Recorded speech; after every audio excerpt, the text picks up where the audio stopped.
Hello and welcome back to the X-Files Revisited. We are moving on with season 6. We are now up to episode 14, which is titled Monday. It's plain old Monday. Monday, Monday, so good to me. You have to. You just have to. Yeah. So at least we know you don't have a singing voice.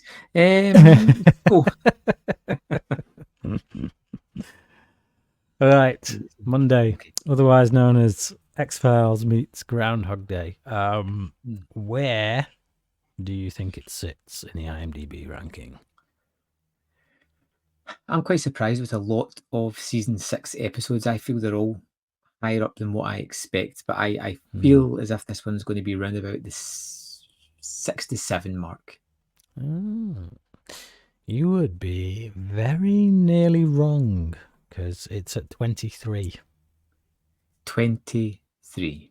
23, and I'm actually sure until recently it was considerably higher, because I had another check just recently today, well, 5 minutes ago in fact,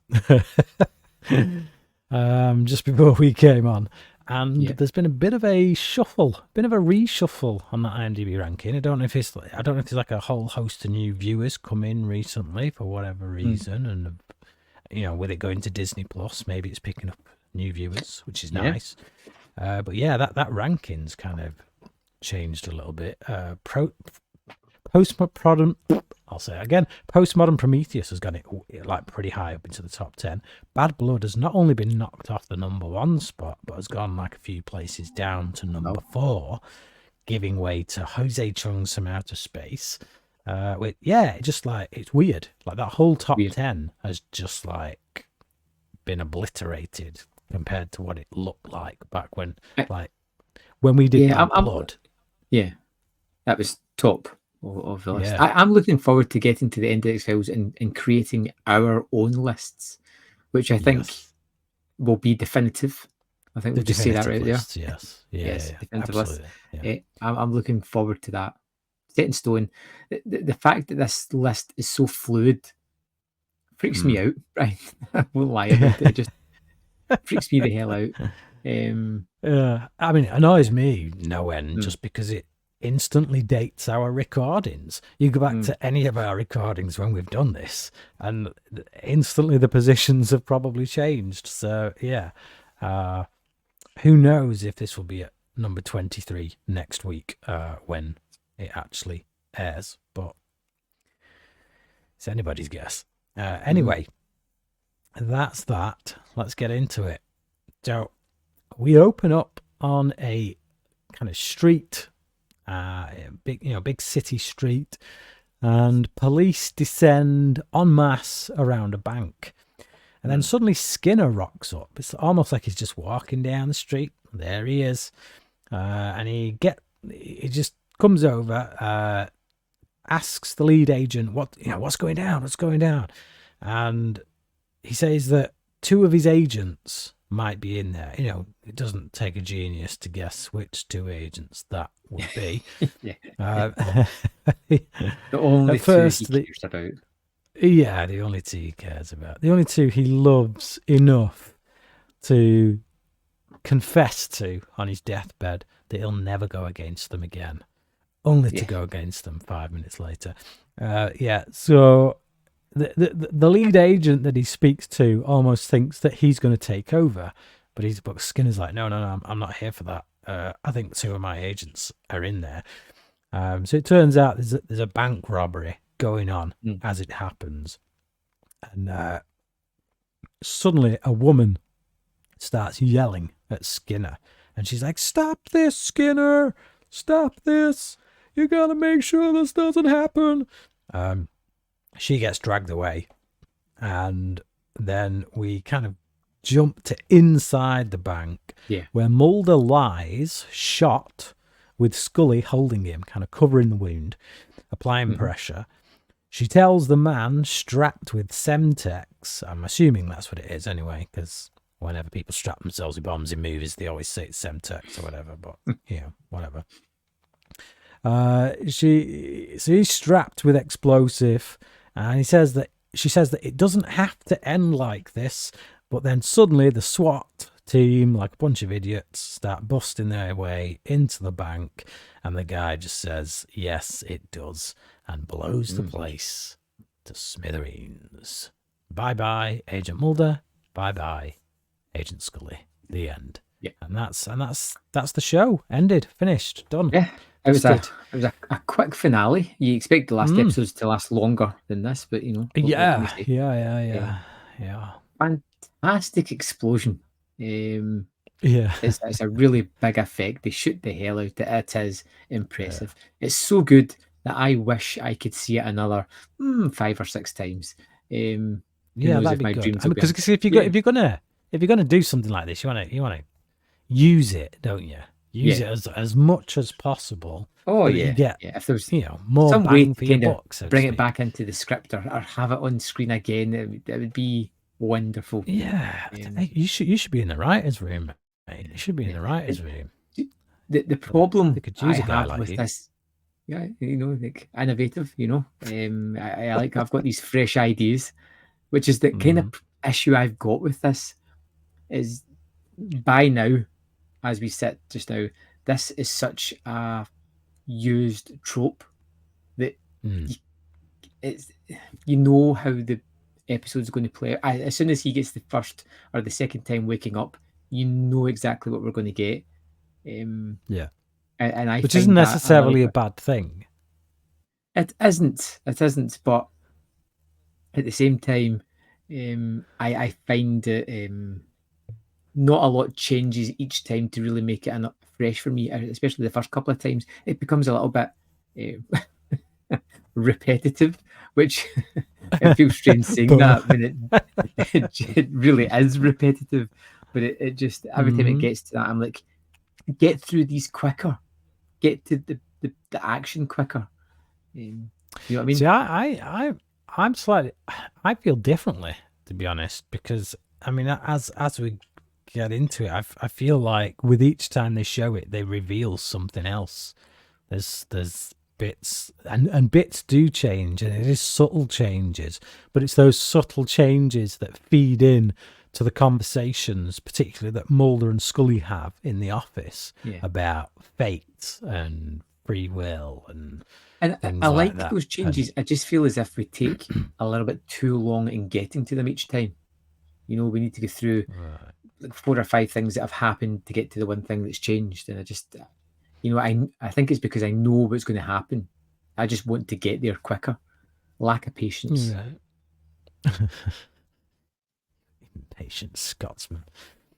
Okay, so we get past the opening credits, and Mulder is woken up by a paper delivery. It's just, I love how this dude just like literally throws it as hard as possible. Why can't you just place the damn thing down by the door? People are going to come, they're going to find it when they open the door. It's like he's intentionally like he's so brassed off that he's got to be there first thing in the morning, that it's like, I'm going to just slam it against the door, and if you're asleep, then it is tough titty. But he seems to it actually helps Mulder in that. Like, it helps him wake up. Yeah. He's sleeping in a bit late, and it seems he's wet the bed, except no, he's not. Everything's wet. It turns out it's his water bed. What's Mulder doing with a water bed? Oh, I remember this. Even that's a callback to to Dreamland. So that's a callback to the bed that was left in his apartment by Agent What's His Tits. I love how Mulder just sleeps on it and never questions where it came from. And even at one point when he's talking to his landlord, he's like, I think it was a present. It's like he just assumes somebody's bought it him as a present, got it into his apartment, and then never actually told him that they got it him. So he's just like, he's guessing who got me this waterbed. Ooh. But anyway, that's the next waterbed episode I want to see.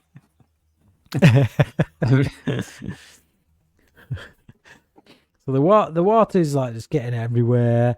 Mulder kind of checks his clock, and that's ruined because of the water going on the electrics, and so he looks really frustrated.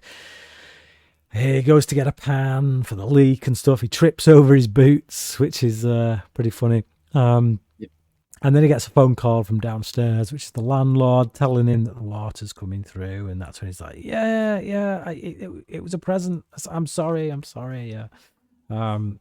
But yeah, it just sets up a few trigger points so that when we revisit them, we will see to what degree, if any, they change. And if you're not a fan of this sequence, oh boy, you're in for a long episode. I'm assuming that's you then, is it? Yeah. Yeah. The whole you don't get some humour out of it.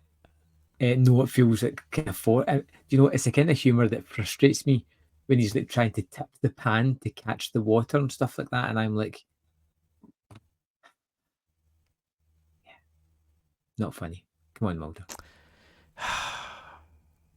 You make me sick. I have fun with this scene. I really do. Just especially the bit when he trips, and I love how they call back to it later. And sick. When he jumps over it later, and you think, he's dodged it, but then he kind of catches it going the other way instead. That's funny. It's funny. Mulder calls in at the office to write out a deposit slip to cover the check that he gave to the landlord, but he's got to go and cash it at the bank. Scully arrives to tell him that the meeting he didn't show up for is still going on. It's the dullest meeting ever. It's like, we get to see some of it in a bit. It's just... so he fills her in about the waterbed and asks her to cover for him. How many take a shot this season every time Mulder's asked Scully to cover for him?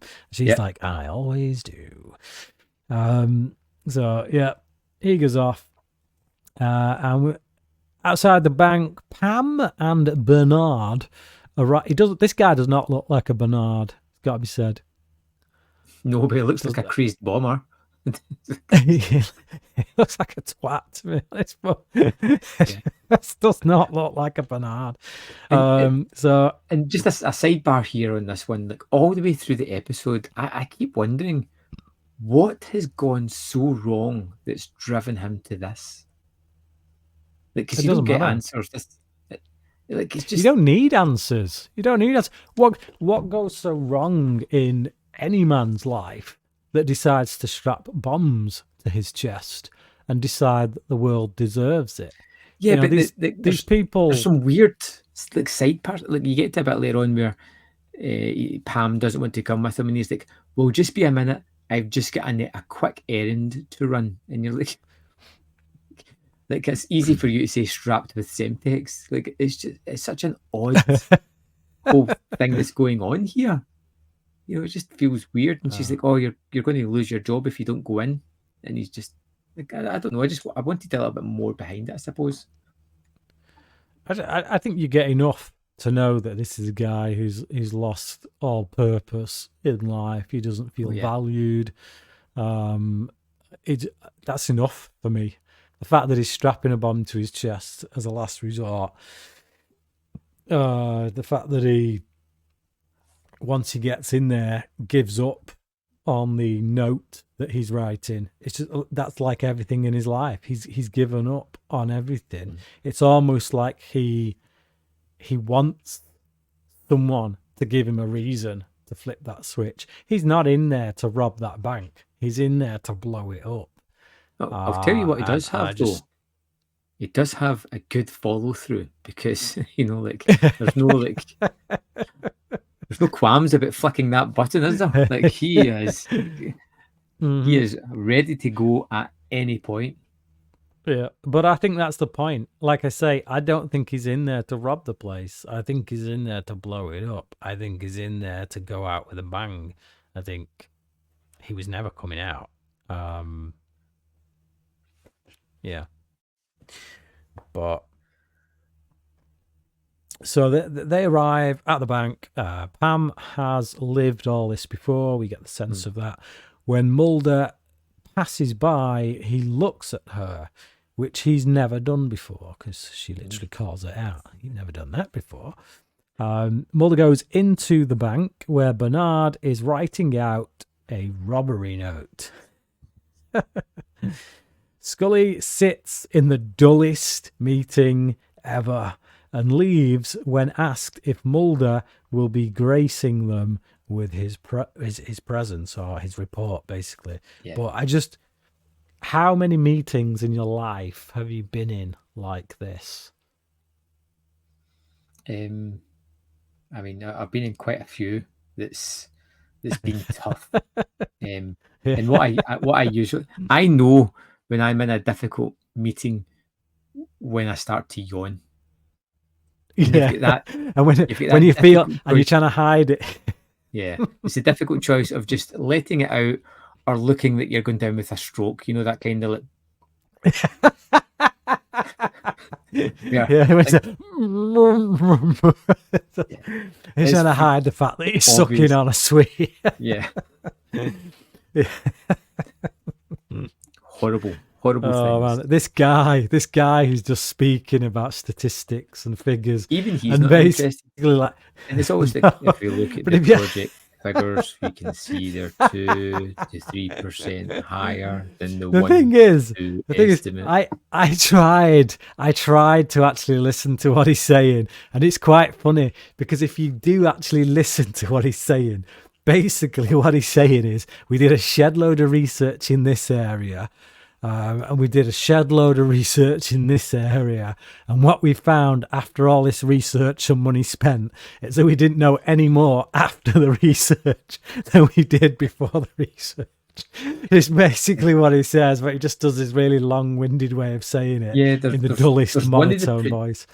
I think there's one of the projections he makes where he goes, we projected homicides to be 1 to 2%, but that's actually changed to 2 to 3%. Awesome. Wow. Oh man, great meeting, guys. Great meeting. And like the most boring, like Skinner is just like he's praying for Mulder to come in with his report just to liven it up. He's like, come on, Mulder, bring me an X-file. Try and turn this into something more interesting. You can just picture Mulder kind of going like, I've got this report. I could give you this report. On the other hand, aliens. Hear me out. Yeah, let me tell you about the alien conspiracy that's actually going on underneath all this research. Yeah, great stuff. Bernard screws up his note and pulls his gun instead. Starts shouting orders, and Mulder sees Scully from across the street. He tells Bernard to lock the door. When he goes over to the door, Scully comes in and Mulder pulls his gun. So Bernard quickly turns around and shoots him. And when Scully pulls her gun, Bernard shows his bomb. He just whips his bomb out. He certainly does. He's like, hey, check this out. You want to see my stick of dynamite? It's like several of them strapped to my chest. Yeah. Skinner's secretary, I'm not sure if this is the same secretary. I'm sure Skinner has a different secretary every time we see her. Yeah. It goes through secretaries like I go through ice pops. Skinner's, so she pops in to the meeting just to kind of pull him out. We can obviously guess what she's told him. Bank alarm's been tripped. So we go straight from there to a replay of the opening scene where Skinner rocks up. Plays out with a few extra details. Just to show you that like people can be changed slightly, but nothing greatly, like it doesn't dovetail the whole plot into a completely different direction or anything like that. No, it does not. But yeah, back to the paper and the waterbed, because obviously the bomb went off. Boom, we didn't stop it. So back to the paper and the waterbed. Mulder avoids tripping almost. He gets it on the way back. So yeah, so that shows us that things are okay. This isn't playing out exactly the same. Things are slightly different, and I think that's the ripple effect of what any interaction Pam has on other people. It kind of carries over a little bit. It's also showing it ties up to the end. Like obviously, subliminally, they are remembering something. He misses. Yeah, that's what I mean. Shoes. So I happen to which is how he kind of forces himself to remember later on. Yeah, that's what I mean. So like any interactions they have, it is that kind of deja vu type thing, which allows them to reorientate. But then you've got their character being able to make a slightly different choice, but then fate almost coming in and saying, no, this has to happen, kind of deal. It's almost like no matter what choice you make, the same result is going to happen, which is one of the themes of the show. So Pam tries to ring Mulder, but he doesn't pick up. Bernard comes in and orders her to go with him. Talks to her like she's some kind of slave. She tries to resist. It's like that relationship line music. I ain't asking you, Pam. Yeah. You go. And you just think, yeah. Just tell him. Given that, well, presumably she has done at one point. Yeah. We have to assume she's been through so many iterations of this that's why any funky behaviour on Pam's part in this can just easily be explained away, because you can say at any point, why doesn't she do this? Why doesn't she do that? Why doesn't she say this? Why doesn't she say that? But you have to assume the reason she doesn't each time is that she probably already has, and it didn't go so well. It changed nothing. So, yeah, she tries to resist at first, but quits the fight pretty soon, which, again, feeds into that notion that she's been through this already. I have to assume there's been a version of this where she walks out on him. I have to assume there's been a version of this where she fights him to try and get the bomb off him. It just all sorts, and it just didn't end well. Yeah. Mulder goes to pick up his wage to deposit, and he and Scully this time have a conversation about fate versus free will. So there's a change in this scene. They actually have a conversation about something. And this time Scully takes the deposit slip so that Mulder can get to the meeting. I found this to be of interest. I like this conversation. Obviously, it's raising questions that films like Groundhog Day. It feels a little heavy-handed, though. Maybe, I don't know. I feel like you're being a little down, a little too down on this episode. I feel like you're being a lot down on this episode, actually. It's the Monday feeling. This is going to be a Tithonus thing coming again. I'll say it right now. I love this episode, and I can easily see that you are not feeling it at all. And unlike Tithonus, you're not keeping your cards as close to your chest, because that was quite a shock, to be honest, when you came out with that end result with Tithonus. But yeah, I just feel like you're being a bit full on negativity with this one. I mean, it's fine, but again, it's just, I don't feel like it's offering me much each time. And when it does have these conversations, we're in an episode where they're talking about fate or free will, and it's there. That's the conversation. There's no subtlety to it. It's just right on the nose. It's like, hey, we've repeated this twice now. Let's have a conversation about fate or free will, because we're having little changes now and again. It doesn't feel as clever as some of the other X-Files episodes.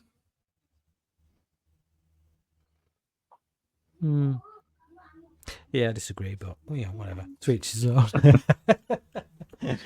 I think the conversation feels like the kind of conversation Mulder would have It doesn't just feel like it's come out of nowhere. And given that Mulder he says flat out that he's experiencing deja vu. That's how the conversation starts. He says, whoa, like deja vu. I'm having major deja vu this morning.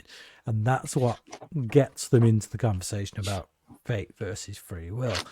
I just think the very notion of deja vu does raise that question of, have I done this before? And if I have, can I change things? Can I do it differently? Or, can my free will affect the outcome, the fate of which I'm destined? Deja vu is just a glitch in the Matrix. Indeed. Which is pretty much what Scully says. Well, she said it's a glitch in the brain, but whatever. Glitch in the Matrix. Scully gets to the bank, and Bernard's note is slightly different. So he's writing the same note, but he's just changed one word, which again was a nice little detail to say that everything's the same, but it's different. And it just shows you all the different possible combinations you could have that would still lead to the same result. It's quite scary. Like multiverses these days in movies are all the rage, aren't they? Like whether it's the Marvel Cinematic Universe, DC, or films like Everything Everywhere All at Once and all that. And you think about all the possible combinations. If the theory about multiverse is genuine, then just one little deviation is an entirely new universe. Then it's just infinite possibilities. Hey, did you just a side note again? Did you ever watch that TV show Striders? No. Where they kind of went through different universes. It was do you mean Sliders? Sliders, that's the one. Yeah, Sliders. Yeah. Sliders, not Striders. Yeah. I saw Sliders with Jerry O'Connell. Yes. And Gimli that was another Lord of the Rings. Yeah.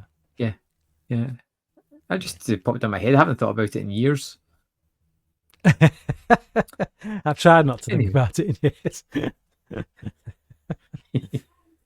So, where are we? Mulder realizes that Scully took the wrong slip. She took the top half instead of the bottom half. Rookie mistake. Mulder walks past Pam's car. She gets out and calls his name. She tries to convince him that it's Groundhog Day and everyone dies if he goes into the bank. So he goes into the bank. Yeah. Hashtag not my Mulder. Is that? I feel like it'd be a bit quicker to jump onto what she said. You can tell that he's amused and entertained by the idea of this. Like, there's part of him is kind of like, tell me more. Tell me more. Nope, too far. I'm going to the bank. Yeah, I think there'd be a genuine intrigue from Mulder. I think maybe even enough to say, you know what, I'm going along with this. But I think in his mind he would rationalize that, hang on, now I know that there's something about to kick off in there. Now I can change it. So she's wrong. Like, maybe before she didn't tell me and that's why it went wrong. Now she's told me. Like, so, yeah. But either way, it's just quite amusing because she tells him this stuff and then he instantly turns around and goes into the bank.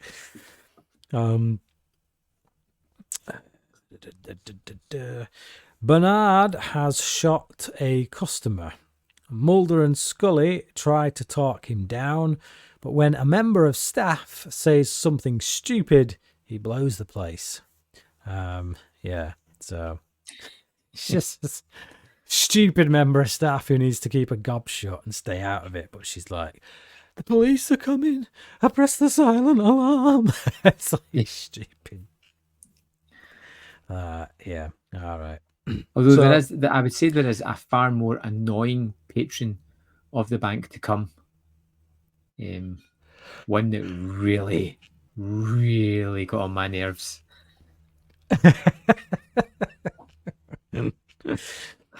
So the newspaper hits the door 3 times. We get the waterbed, we get the landlord, we get the trip. Pam collars Scully this time in the hallway at the FBI to tell her to not go into the bank. Yep. She then goes down to meet Mulder in the office again. And this time they have a conversation about deja vu, the chance to right a wrong, or just neurochemistry glitching. And when Mulder says he's off to the bank, Scully wigs out and tells him about Pam. And he says he'll use the ATM instead. Yep. But there's a bit they drop in there about, although it could be, I don't know if they have this conversation again, and that's when they mention it. But there's something that he says about character, which I found really interesting, because it really feeds into from a theological perspective, and I know you love theology and stuff. Can't get enough. But you know what? One of the age-old questions is if God knew that was going to happen, then how can we say that we really have free will? And a lot of it was dealt with quite nicely. Not completely, not in a fully rounded way, but like it was touched on, I thought, quite nicely in this idea that Mulder and Scully talk about here about character, how the events may ultimately lead to the same fate, but what matters is your character in any given moment, and how you can change that. You can change your character if you so wish. You can. Yeah, I can't remember exactly what was said, but it kind of it's a nice little response, a non-detailed response to that question about, well, if God's so powerful and he can see that this is going to happen, why don't he change it? And if he doesn't, then doesn't that mean that we don't have free will? And yeah, so it was a nice little convo point anyway. But suffice to say, Mulder says he's going to go to the ATM instead. So Scully goes back to the dull-ass meeting, looking nervously at Mulder's empty chair. Which, shows she's quite spooked by it. Normally the one to just kind of brush it off and like, crazy woman. Yeah. That couldn't possibly happen. But she's clearly in the camp these days of listening a bit more to the weird stuff and going along with it. But so Mulder's ATM, it turns out, as if we didn't know this was going to happen, it's broken. Yeah. It's faulty. So he's going to have to go in the bank, isn't he? So then he sees Pam, and she pleads with him not to go in the bank. Yeah. Mulder arrives at the meeting, so he didn't go in the bank. You're like, yes, well done, Mulder. You didn't go in. But Scully isn't at the meeting because which Skinner is a really nice twist, isn't it? Like, I mean, I didn't think so. I didn't think she wasn't going to be there.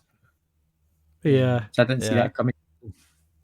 Yeah, so she's gone because Mulder's Skinner told Skinner to go and get Mulder. So she's gone to get him. The robbery's taking place. Scully's got caught up in it, and Mulder shoots Bernard. But this is my biggest problem with the episode. Yes. I know you have many. This is my personal biggest problem. Has none of these people seen John Wick? Go for the headshot. All right, they put him down with a shot. Puts him down on the floor, and then he's there going, oh, I just lift my hand up oh, flip that switch there down, and then I need to flick this up. Oh, and you're all going. And Mulder has got the time and the inclination to stand there going, he's got a bomb, he's got a bomb, he's got a bomb, he's got a bomb, he's got a bomb. Do you know how many bullets you could have put in this dude's head in the time you were saying that? Yeah. You literally could have just gone over to him, bang, bang, bang, you're out. He would never have got his finger on that trigger if you'd have just got your ass moving in the time it took you to say he's got a bomb 20 times. Yeah. So they just look at him in shock, like, what do we do? What do we do? You're trained FBI agents. Well, I'm looking at it, I'm going, Mulder has two options here. Die or take an action. And he's like, I've got a third option. Scully, I'm going to chance. As well. Scully as well. Both of them are armed. They've already put a bullet in him. They've already taken him down. Literally, like, I mean, even the fact that this guy has the time to go, you're all going down. Like, literally, as soon as they put a bullet in him, surely their FBI training would say that they go straight to him, kick any gun that he might have near him away from his person. And, but they don't. They just stand there like a pair of Burks, kind of like, ooh, with the jaws agape. So that was my biggest frustration with the episode. I just thought, like, where was your FBI training during that moment? You look like a pair of tits. But, it's like the scene in Austin Powers when the guy is being driven towards by the steamroller, and he's like, no, no. So much time to make an action. It really is. Yeah, it annoyed me. It really annoyed me. It annoyed me as well. Small talk this time around. Just off to the bank. Cover for me. So they're literally racing through it, like, boom, boom, cover for me, off he goes. Mulder recognises Pam, but she can't even be bothered explaining it to him this time. In the bank, he's got a bomb. He's got a bomb. Back to the dull meeting. A call for Scully, and it's Mulder. Scully, I need you to do something for me right now. Ooh, so Mulder does he does exactly what I expect. Goes up, puts the gun in the back of his head, says, put your hands behind your back, arrests him, puts him to the side, saved the day with no action whatsoever. It's a smart play. Yeah, it works out. That's a smart play, yeah. He's got a bomb. He's got a gun. You could just take him off him right now. Yeah. So he calls Scully I'm trying to drag Pam's ass into the bank. Yeah. I'm trying to think, is there any way to make this situation worse? He's got a guy with a gun and a bomb. Maybe if he's going to give him two guns. Yeah. Yeah. I think Mulder's trust in humanity at this point is verging on suicidal, shall we say. Yeah. So Mulder's trying to be all humanist about it. He's like, he recognizes this guy is clearly like in a dark place, and he thinks that maybe I can talk him down. Maybe I can stop him going down this dark path. And, because he's a profiler, Mulder. So, he's the kind of person who can read people really well and talk them down and get them out of the funk. So, just 1 second. I mean, I'm not a profiler, but I think I've got pretty good intuition. And if I saw a guy with a bomb strapped to his chest and a gun, I'm going to err on the side of caution. Yeah. Yeah. I don't think you strap a bomb to a chest unless you're intending to use it personally. Just having that explosive on you is not something you do if you value your life or the lives of others. I think if you're just there for a bank robbery, bomb on the chest, not the way to go. I feel like just the gun is what's going to do it. So this guy clearly, a few fruits short of a basket. But Mulder decides that I'm going to disregard all of this.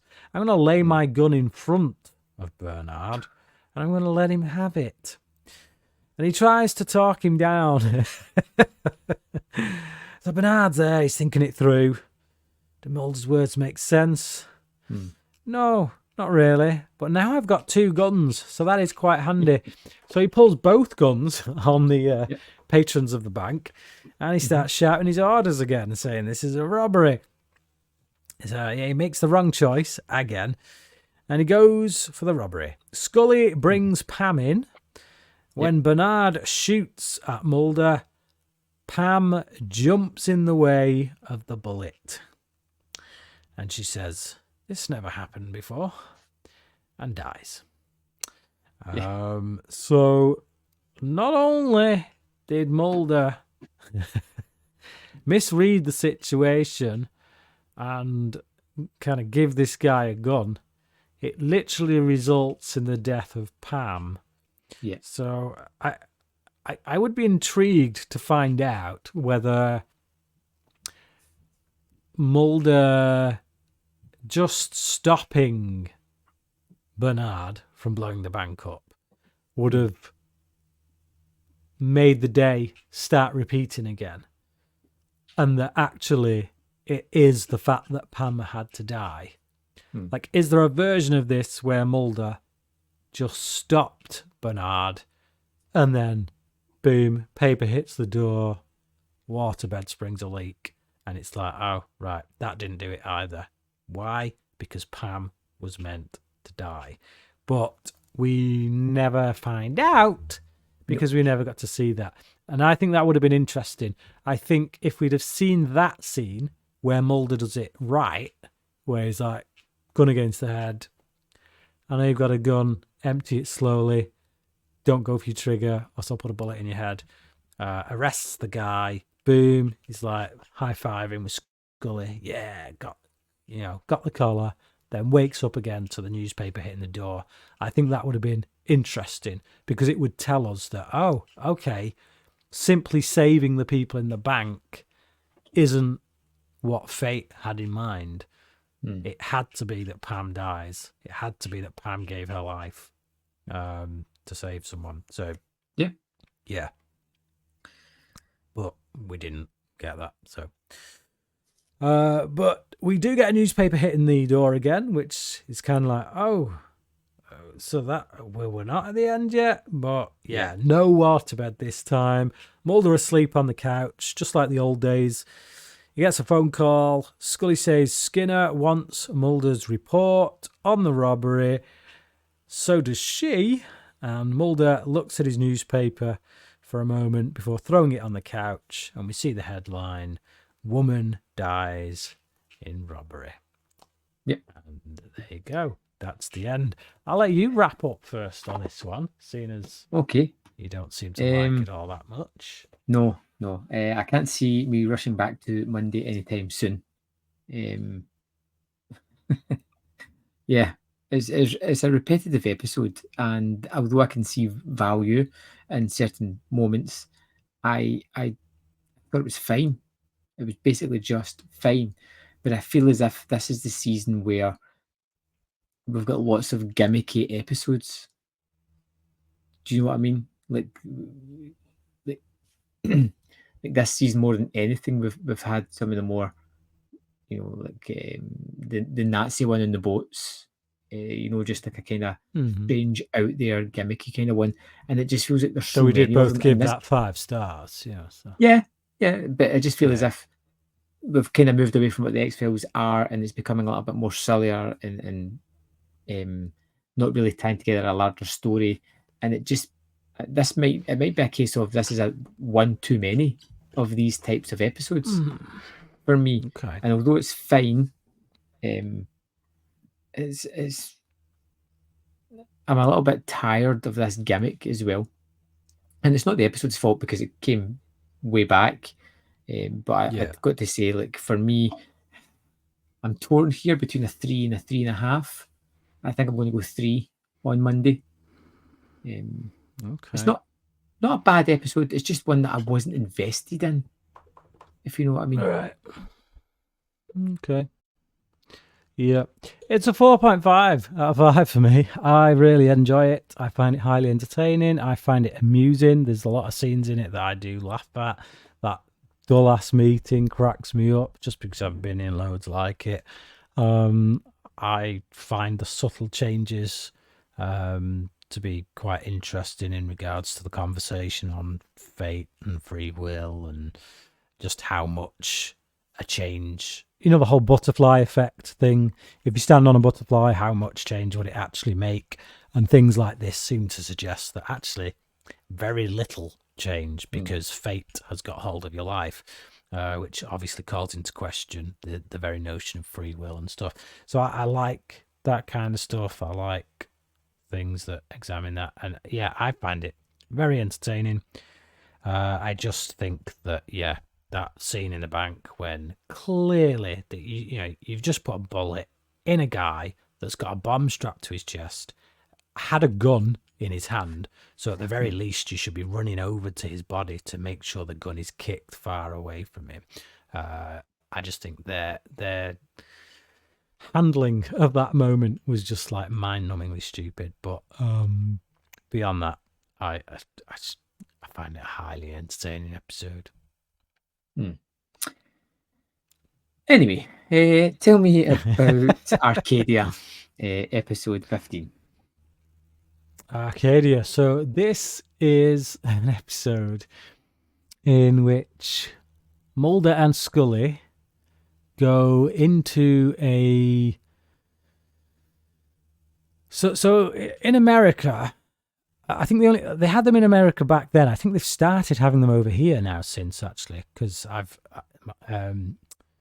my wife's grandparents lived on one, which is like a housing estate area that is locked off. So the only people who can get into the housing estate, like a gated community. Yeah, so it's a gated community. So they go undercover as husband and wife into a gated community that is kind of like Stepford Wives meets the Boogeyman. So yeah, there's sounds interesting. Yeah, so there's people dying in this community, but it's like a proper like American Beauty. Everything looks perfect on the surface kind of thing. So they want to know what's going on. Why are people dying in what should be like one of the safest communities you could live in? So they go undercover as husband and wife. So, oh, that sounds better. So I look forward to Arcadia.